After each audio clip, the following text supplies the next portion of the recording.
Well, hello and welcome to my weekly video. My name is Dr. Neil Hopkin and I'm the Executive Principal here at Fortis Education. It's my delight to be able to share with you via our communication that we are going to be celebrating Eid for the entirety of next week. We've just been informed by the KHDA that that's the case. And of course, because of that, I'm going to say to you in anticipation of the arrival of Eid Mubarak to all of you. Now, I'm on a journey of learning all the different aspects of what not only the Islamic culture but also the Arabic language means. And so I had a conversation a few weeks ago with our brilliant head of Arabic and Islamic, Dr. Ibtihaj El-Sena. And I wanted to make sure that I was using the words correctly in terms of saying Ramadan Kareem and Ramadan Mubarak. And I wanted to understand really what was the difference between those two expressions. And so Dr. Sena was able to lead me very gently on a learning journey through when we may actually use those terms. And of course the whole sense of Mubarak is about the completion of the holy month of Ramadan. And we have been thinking about the different aspects of our own journey, our own life, and if you're a person of faith, your own journey on your spiritual pathway throughout the course of the holy month of Ramadan. And so, whilst on the one hand, we start the journey by encouraging people through Ramadan Kareem, as we get towards the end of that holy month of Ramadan, then we may say Ramadan Mubarak, and of course, Eid Mubarak as well. So there is that sense within the words that are used of starting a period of focus and then completing that period of focus. And I think in our lives, that's something which is a recurring theme. Certainly it is for children.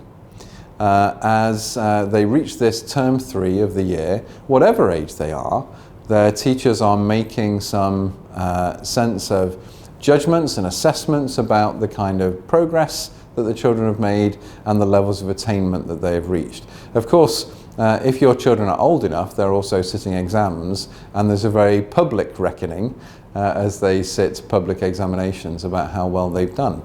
So the reality is that our life in education is certainly bookended by, come on, let's go, you can achieve this. And at the other end, well done, that was a fabulous achievement.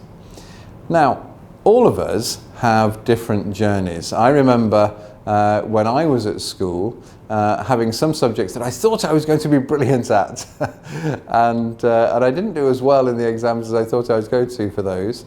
And others that I thought, I don't think I'm going to do particularly well, and actually overachieving. So there's that sense for all of us and for our children that they're quite anxious. How am I going to perform? Is it going to be okay? Is everyone going to be happy with the performance I've given? Am I going to be happy? Is it going to give me the opportunities I want for the future? I met last week with our head boys and head girls who are just about to make their way off to university. And they previously had been in very confident, ebullient mood, really, as their university offers were coming in. But on this very last meeting of the academic year that we had last week, what I discovered was a group of people that are still very confident, but actually a little bit more anxious now. Anxious because, of course, the examinations are nearly upon them. It's a time for them to actually deliver the grades, which will give them access to the universities that have offered them provisional places. And this is true of a child's psychological journey throughout their years at school. It's always hard work and investment across time that is going to pay the rewards at the end. Some children don't realise that until the end of the academic year, and then perhaps they start to worry that maybe their grade isn't going to be the one they want. Others understand and take just a healthy little bit of that anxiety and help that inspire them and motivate them throughout the course of the year to work harder. So as we get to the end of the year, have some discussions with your children. Talk to them about attainment and progress. Talk to them about that whole notion of, is there something to celebrate, and is there something to learn from their journey that they've had this year that they can take very usefully into the next year. And in that sense, we will all be looking back on the progress that we've made and congratulating our children on their hard work.